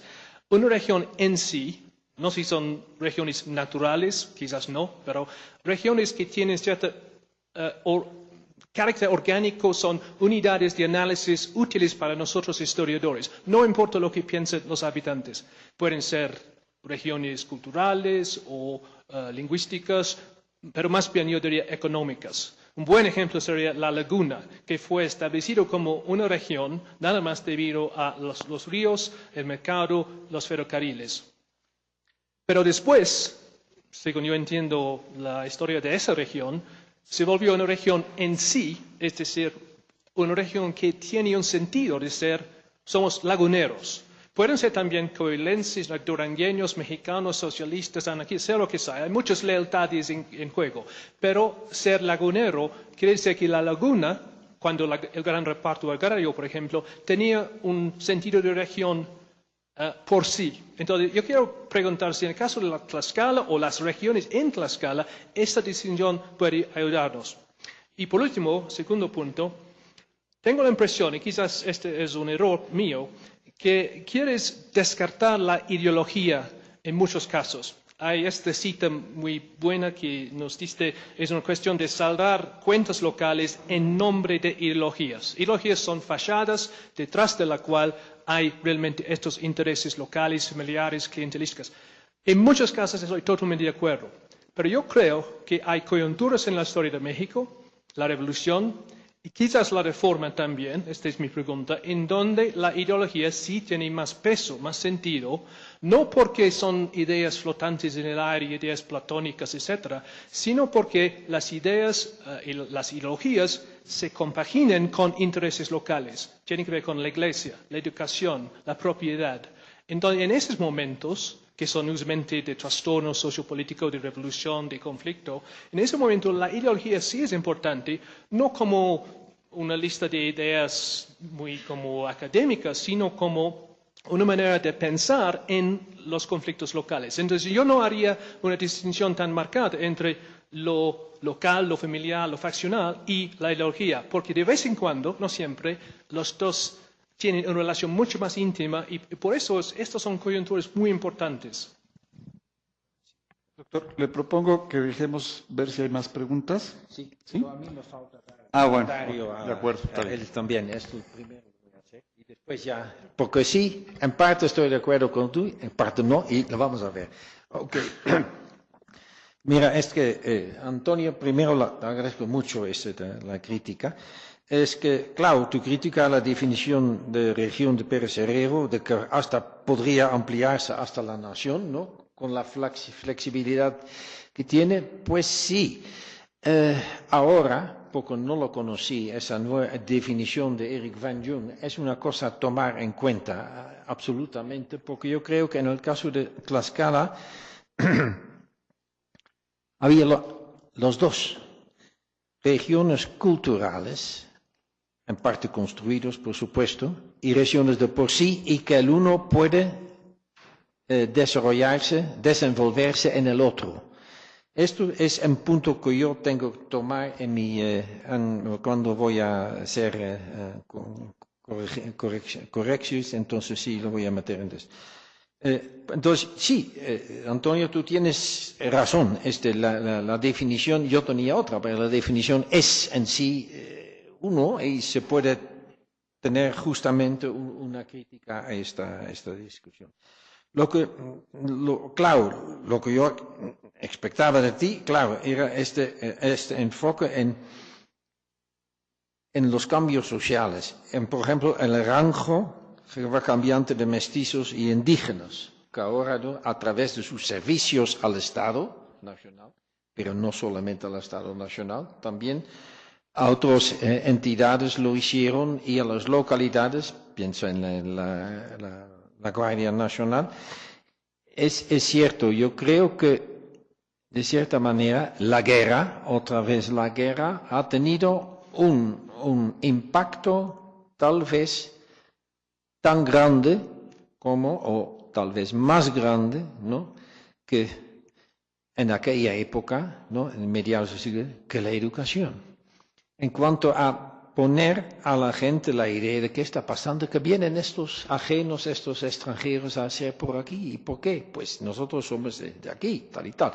También los que tenían la orientación antigua, tradicional, como quiero ser, de este es mi valle, ¿no?, este es mi pueblo, también ellos, en parte, sí, se opusieron y dijeron, ¿qué? Ustedes no tienen nada que ver por aquí, ¿qué va? ¿Ustedes ahora quieren mis caballos? ¿No? ¿Quieren mi paja? ¿Qué? No. Entonces, yo creo que el papel de la guerra, los soldados y el hecho de que ya en comunicación con muchos otros, ampliando sus horizontes, esto sí, también en la formación, proceso de formación, ha sido muy importante. No lo dijiste tanto, pero yo sí lo digo. Estoy de acuerdo de que efectivamente no he tenido enfoque en los cambios sociales que se produjeron en Tlaxcala, pero sí sé que se produjeron. Yo mencioné un poco cuando estábamos hablando de la modernización porfiriana, esto sí, pero también ya en el periodo anterior a esto sí hubo estos cambios. Estos cambios han sido estudiados por Nutini, por Isaac y por otros que trabajaron como antropólogos en el caso de Tlaxcala. Hugo Nutini, que es uno de los que más ha estudiado los pueblos indígenas en Tlaxcala, ha dicho algo que a mí me sorprendió mucho cuando lo leí por primera vez. Él dijo, la modernización porfiriana ha sido más radical que toda la revolución, para el caso de Tlaxcala. Y eso tiene que ver con la introducción del ferrocarril, que abrió un mercado de productos y de trabajo en toda la zona de Puebla, Atlisco, Huejotzingo, y esto ha sido una cosa absolutamente importante. Y después la introducción de la industria textil. Ahora ya hay algunos estudios que nos hacen claro lo que estaba pasando cuando se introdujo la industria textil en esos pueblos absolutamente indígenas y con la mayoría de la población hablando el náhuatl. En 1910 el cambio ya estaba. La mayoría de la población ya no hablaba el náhuatl. Ya estaban integrados en una nueva sociedad, en parte también urbano-industrial. Hay muchos datos sobre familias campesinas de esos pueblos donde existía algo que en Europa existió en partes del siglo XIX también, es la plaza de trabajo colectivo. Hoy va papá, mañana va el hijo, porque papá está en la milpa. Esto sí existió en la industria textil, no en Puebla, no en la ciudad de Puebla, pero sí en esos pueblos, ¿no?, donde había, por causa del agua, la industria al lado del río, ¿no? Entonces, los cambios a lo largo han sido enormes y fue el porfiriato. Y precisamente por eso, un gran enfoque de los revolucionarios de 1910 venían precisamente de ese centro, de estos pueblos industriales. Entonces, los cambios sí. Yo no he dado suficiente atención a estos cambios, pero bueno, también ya no había más tiempo para hacerlo, ¿no?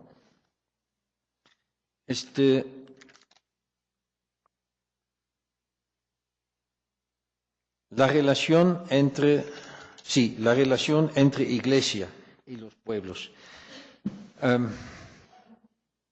es Nutini que ha hecho el gran trabajo sobre esto.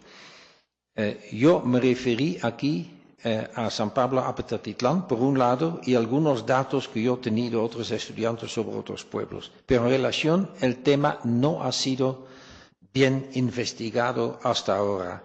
Lo que sí sé es que efectivamente, y sobre todo en el siglo XIX, se mantuvo hasta en este pueblo lo más español, ¿no? San Pablo, para no hablar de San Bernardino Contla, ¿no? O de Yauquemecan, pueblos enteramente completamente la jerarquía tradicional religiosa que existía. Absolutamente lo han mantenido. Es decir, que están. Lo que se hizo en el caso de San Pablo, que era criollo, mestizo, es que los édiles del ayuntamiento, cuando ya tomaron su posesión, dejaron su puesto de presidente o otro en la cofradía a sus esposas, pero sí siguieron. Entonces hay, en cuanto a la relación iglesia-pueblo, creo que hay mucha diferencia de pueblo a pueblo, pero también desde el libro de Ricardo Rendón sobre el Prosperato se puede deducir que en realidad los pueblos mantuvieron sus cofradías y muchos de sus costumbres que tenían que ver con las cofradías y con otras instituciones indígenas ya mucho antes de que llegó esa modernización. Sobre esto no hay ni la menor duda. Pues entonces ya otra vez la sala. Ariadna Acevedo. Bueno, y después tengo que dar la respuesta a Ellen Knight. Bien, ¿no? Mejor ahora primero para que no lo olvide. Pues disculpe el caos, pero así va. Estoy de acuerdo contigo. Voy a tomar en cuenta esa definición de Eric Van Jong, pero no lo conocía ni tengo los datos del libro. Si me los das o me los mandas por email, entonces voy a ver. Porque yo creo que efectivamente en el caso de Tlaxcala habrá los dos. Los de la periferia fueron regiones de por sí. Lo del centro, en realidad no, porque fue una construcción hecha por los élites locales y estos eran criollos. Eran criollos y mestizos, entre ellos Lira y Ortega. Lira Ortega da en un informe que da a Juárez para legitimarse que él es un descendiente directo de Masiscatzin, uno de los caciques, ¿no?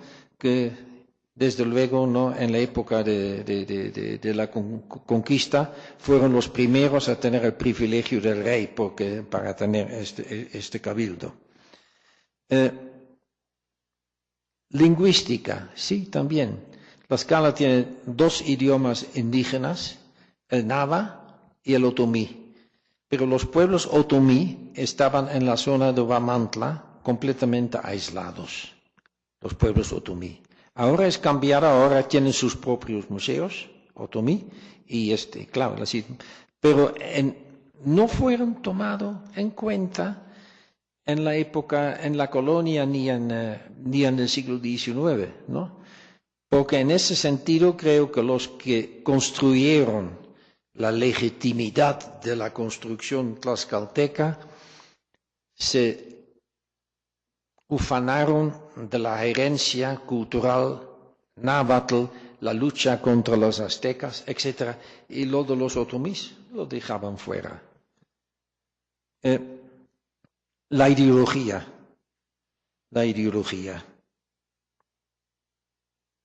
Tú tienes razón. Yo solamente me referí a la ideología cuando venía, ¿no? En el trascargo con esos conflictos. Solamente en un diapositivo yo doy esa declaración de un alcalde que dimite porque entra la República Centralista y dice, eso no fue por lo que yo hizo mi juramento. Claro, esto es un punto muy claro. El otro es Lira y Ortega. Lira y Ortega escribió varios libros que nunca fueron publicados cuando vivió, pero esas publicaciones se hicieron en los años 50 y 60 del siglo pasado por el gobierno de Tlaxcala. Lira y Ortega, y esto me viene a la pregunta tuya, Lira y Ortega nunca era un miembro de la élite. Nunca. Fue un funcionario. Y cuando él era un funcionario del Ayuntamiento de Tlaxcala, me estoy refiriendo a los años 30, el corto tiempo que estaba el nigromante de jefe político, de cierta manera Lira Ortega era su alumno. Lira y Ortega se refiere al nigromante y lo considera como uno de los grandes cerebros, ¿no?, del México moderno. Lira y Ortega y su familia siempre han tenido funciones a nivel de ayuntamientos. Entonces, para él, el ayuntamiento era algo, pues, diríamos, para él natural. Y entonces, cuando ya había todo este ambiente un poco para un municipio libre, él definió en un libro el municipio como el cuarto poder y lo sustentó en su primer periodo cuatrienio de gobernador, absolutamente. Pero después empezaron los problemas. En su segundo periodo, que era a finales de los años 70, la situación en México ya estaba cambiándose y entonces ya tuvo que imponerse más. Y Cavansi, a sabiendas de lo que había dicho Lira y Ortega, prohibió terminantemente a los élites meterse en cualquier elemento de la política. Dice, nada, absolutamente ya se acabó. Pero Lira y Ortega era un liberal convencido. Estaba con Juárez hasta su muerte, lo que le costó, por supuesto, desde luego con Porfirio Díaz los problemas. Y después tuvo esos pleitos con Lerdo, pero se quedó en la línea de Juárez todo el tiempo. Pero tú tienes razón, se debería, pero ya en esto ya no va a ser, porque eso ya es algo que se tendría que investigar mucho más al fondo, cómo ha ido la educación en términos liberales en Tlaxcala, en las escuelas. La mujer que sí lo ha hecho, en un excelente libro, es Elsie Rockwell, ¿no?, con el libro Hacer Escuela, Hacer Estado.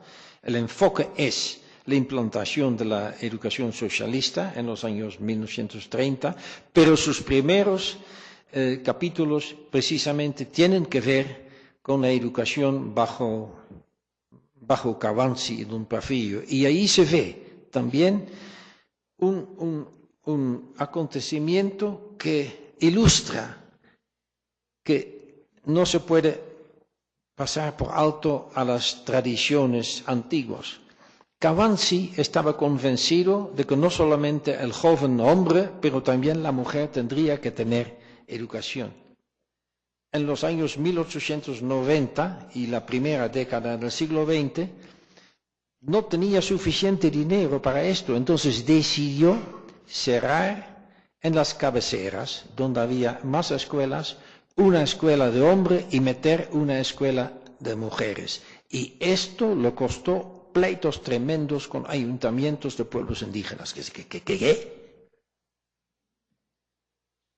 Él mismo, un indígena, dijo, no. Allá en San Bernardino Contla, donde surgió el primer líder de la revolución, que era un edil en contra de Cavansi, uno de los puntos del pleito, había más, otros más importantes que eran de tipo fiscal, era precisamente Cavansi cerró una escuela de hombres en Contla para meter una para niñas. Esto sí, claro, entonces sí, constantemente queda, ¿no?, la contradicción entre lo nuevo y lo antiguo, ¿no? Y esto era, por fin y al cabo, claro, el origen de la revolución, sí.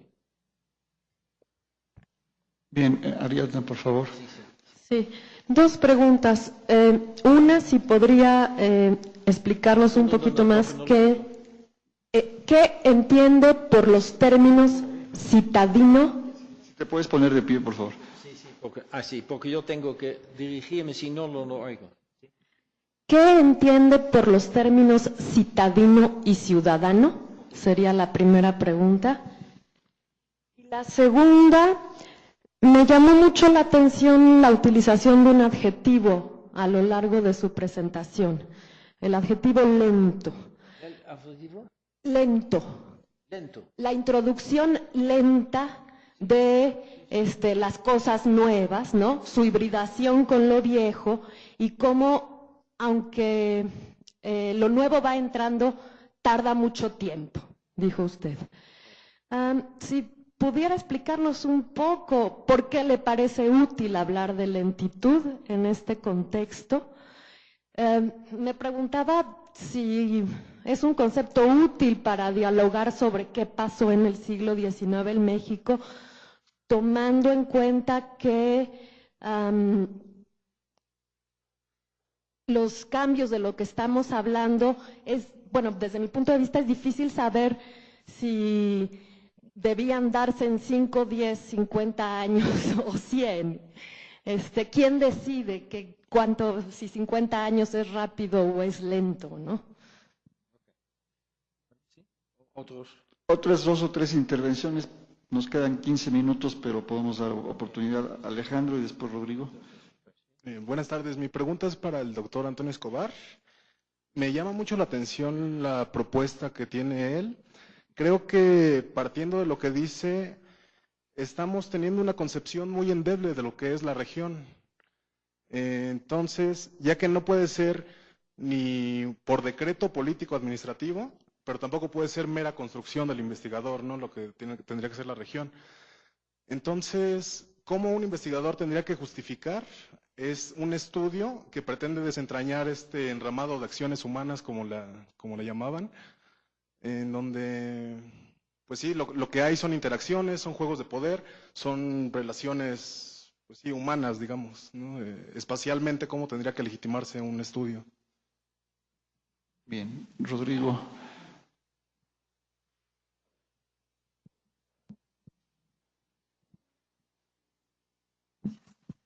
Buenas tardes, doctor Bouvet. Una pregunta es en específico, quiero saber su opinión, no tiene que ver sobre teoría en sí, sino su opinión sobre un caso que se dio, ya después de que dice que Tlaxcala fue una construcción política. Tengo por referencia de Gerald McGowan, en lo que es geografía político-administrativa de la Reforma, que en lo que es el constituyente que sesionó entre 56 y 57, desaparecieron varios estados, bueno, territorios como es el de la Sierra Gorda, el de la Isla del Carmen, aparecen otros ya con la categoría de estado como Tlaxcala, y parece ser que es más por una concesión o digamos un premio o castigo político. Si Tlaxcala es una construcción política, si creo que queda muy endeble la suposición de que por elementos de identidad, por elementos de capacidad de controlar un territorio, pudiera llamarse tal cual Estado. Entonces, ¿qué es lo que realmente motivó en su texto esta elevación en la categoría? Poniendo este antecedente, porque en ese mismo libro de McGowan se menciona Sierra Gorda, se elimina porque no tiene los recursos para sustentarse, fue una transacción ilícita de Santa Ana. ¿Qué pasa entonces con Tlaxcala? Esta pregunta sí. ¿Alguien más en lo que esta pregunta? Sí, por favor. Bueno, mi pregunta es muy sustancial. Si el Estado-Nación es una construcción social, ¿desde dónde se construye en la globalización sin perder la identidad cultural? Bien, gracias. Bueno, pues hay preguntas para Mílada, por favor. Pensando en los hombres públicos de la década de los 20, 30, 40 en México, a lo sumo el 10% sabría leer y escribir. Entonces estamos hablando de un pequeñísimo porcentaje de hombres que estaban luchando para sacar al país adelante. Mi pregunta, no sé, algunos de ustedes, es la impresión que yo tengo es que en esos años hay varios políticos, Gómez Farías, La Fragua, Olaguibel, que aceptan puestos variados, ¿no? Estoy hablando del centro de México, digamos, uno es regidor en el Ayuntamiento de la Ciudad de México, luego es gobernador en Puebla y luego es diputado, ¿no? Hay varios con estos datos biográficos. ¿Piensan ustedes que, y yo lanzo así un poco la conjetura, si están pensando no en términos locales, estatales, regionales, sino nada más están pensando en la nación, en el Estado-nación? Okay. Bueno, entonces vamos a empezar. Citadino y ciudadano. Citadino es una palabra que se usa para personas, individuos, familias, que efectivamente tienen un horizonte con un enfoque que no es el Estado-nación, sino es su comunidad, es su pueblo, es su barrio, su familia. Ellos tienen estas lealtades primarias, ¿no? Hacia la familia, hacia el pueblo y hacia el patrón, el cacique también, ¿no? Mi voz, mi cacique es más importante que el presidente de la República. Bueno, entonces, un citadino también se habla de campanilismo, que quiere decir que todo lo que pasa alrededor de la iglesia, del pueblo, y no vamos a pensar en otros. Hubo interesantes conflictos en Tlaxcala que tenían que ver con esto. Por ejemplo, al final de la guerra de reforma hay un caos total. Entonces hay pueblos que se están especializando en robos, ¿no? Que hay que robar la arriería que va de la Ciudad de México a Veracruz o a Puebla. Entonces hay pueblos que se dedican, por falta de otras posibilidades, al robo y a los asaltos. Y entonces usan la campana de la iglesia para alertar a los hombres en el pueblo. Ahora vienen de Tlaxcala con la policía, ¿no? Entonces tengan cuidado con esto, ¿no? Porque sí.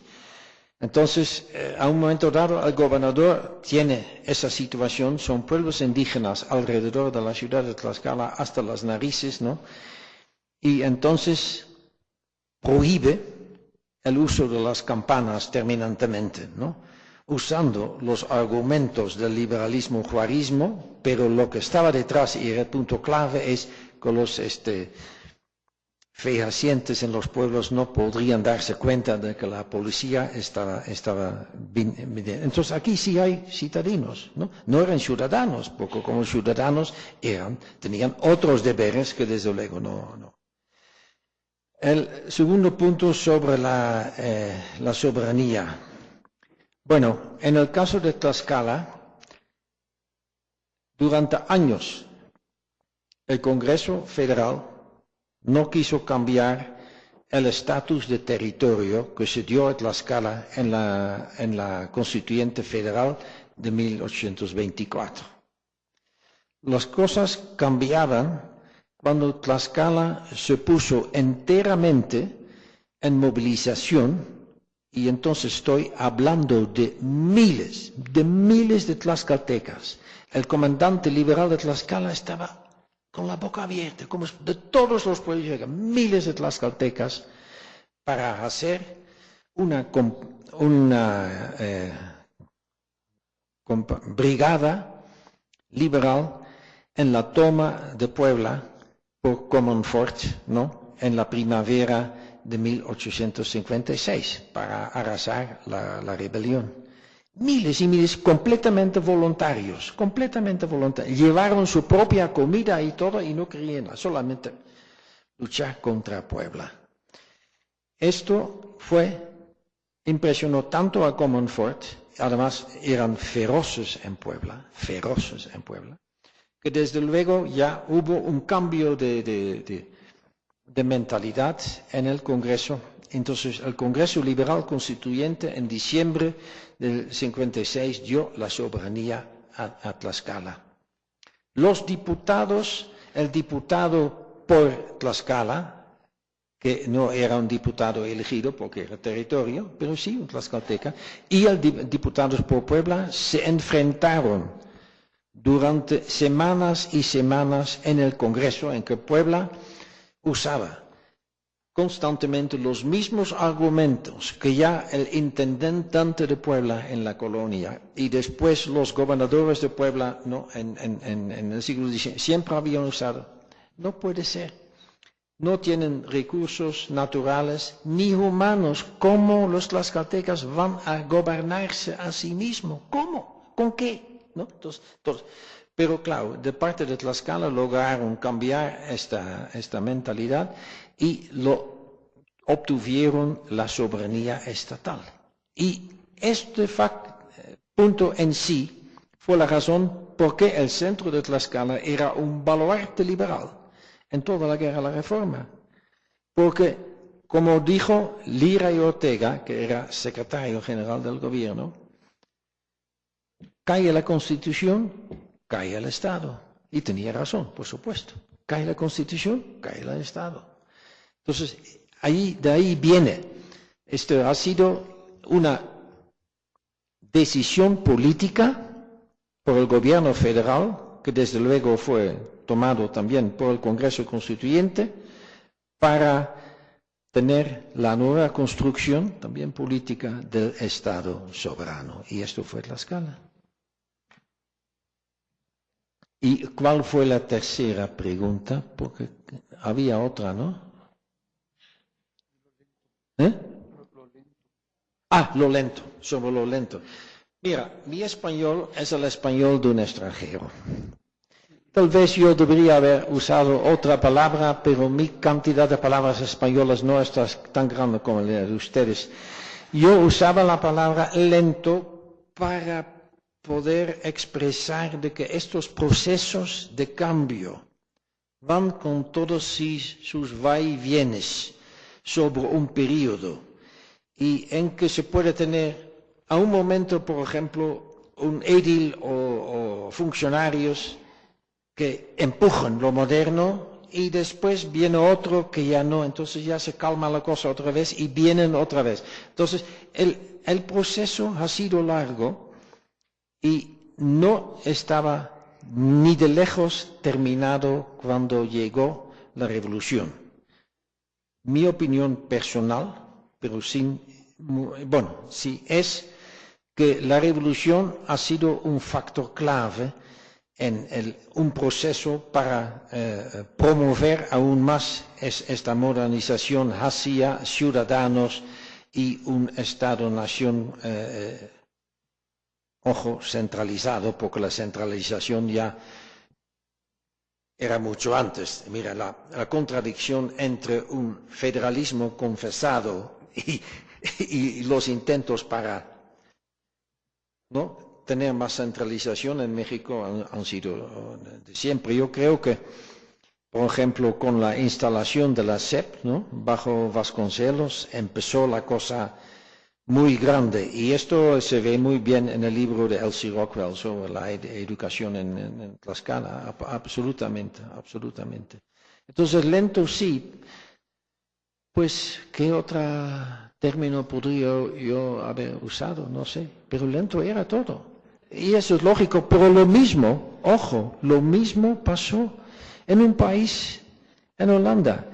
La introducción del sistema decimal, en metraje, en kilos y todo en Holanda fue introducido por los franceses, Pleitos tremendos, revueltos, muertos y todo.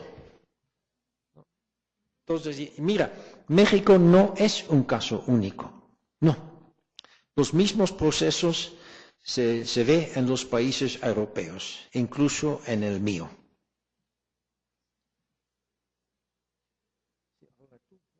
Antonio, ¿tenías una pregunta? No, rápido, porque el hambre avanza como... Esa sí no es lenta. Sí, esa no es lenta. Mira, una cuestión, o sea, y no quiero zafarme de la discusión, pero hablar de religión es como hablar de política y de religión. Nunca nos vamos a poner de acuerdo. Sin embargo, creo que un elemento que uno tendría que considerar es cuáles son las interacciones en espacios sociales por parte de los actores sociales. Entonces, no es que la región... creo que uno de los grandes problemas es haber creado la historia regional y que la historia regional se haya convertido en historia de los estados, ¿no? Entonces, finalmente, inclusive ahora, si utilizamos el concepto de región, podemos pensar que la Unión Europea es una región. Los economistas nos venden la parte del Asia-Pacífico como una región económica. O sea, el concepto de región, insisto, es como cualquier cosa. O sea, creo que tenemos que hablar como de espacios sociales en donde interactúan nuestros actores sociales. Y no que, insisto, no que se amplíen y se reduzcan, sino a dónde se mueven. Y no dependiendo del tema ni del periodo, sino analizando los procesos. Pero es como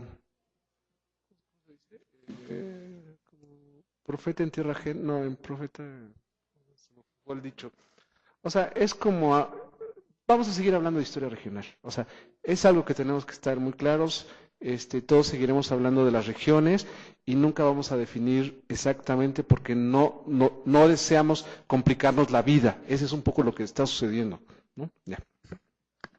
Bueno, muchas gracias por haber estado en esta sesión. Permítanme solamente además de establecer nuevamente el agradecimiento a nuestros invitados en esta sesión, pues una constancia de la misma participación que les extiende el Colegio Mexiquense para el doctor Raymond Bube.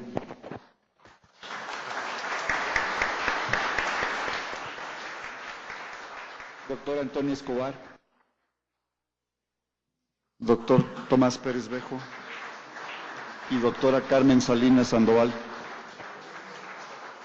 Bueno, pues tenemos ahora hora y media sin moderador para poder comer, así que con calma. Nos vemos a las 4. Voy a decir un chiste muy trillado, dado que se trata de la sesión del doctor Alan Knight y él es británico. Esperemos que tengamos puntualidad inglesa. Muchas gracias, buen provecho.